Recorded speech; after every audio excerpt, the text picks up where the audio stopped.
Suura nyaata aadaa Oromoo ilaaluun maqaa isaanii tilmaamaa.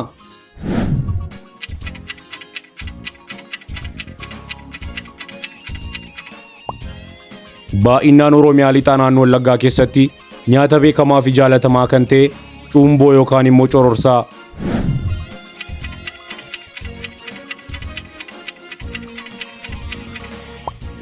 Nyaata aadaa uummata Oromoo biratti jaalatamaa kan ta'e marqaa.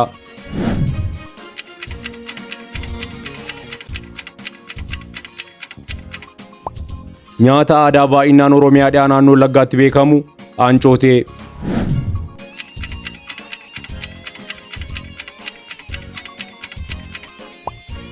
Baay'inaan akaawwii garbuurraa kan qophaa'u qorii.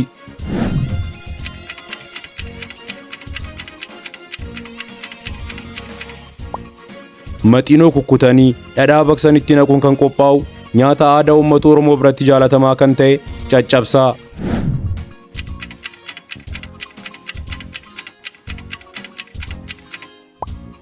Nyaata yeroo ayyaanaa, cidhaa, moggaasaa daa'immanii, ateetee akkasumas yeroo keessummaa mana namaa dhaqu kan dhiyaatu nyaata aadaa Oromiyaa lixaa fi kibbaa keessatti beekamu buna qalaa.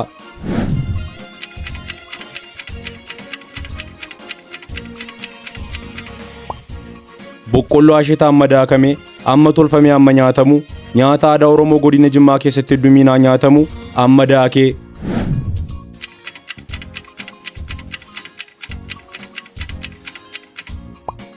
Garbuu fi dhadhaa irraa kan qophaa'u nyaata aadaa uummata Oromoo hunda biratti jaalatamaa kan ta'e cukkoo.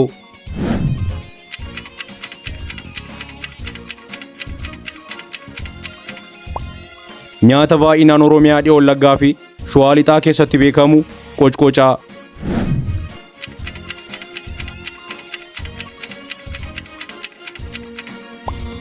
Aannan raasanii dhadhaan erga irraan ba'een booda nyaataaf kan oolu baaduu.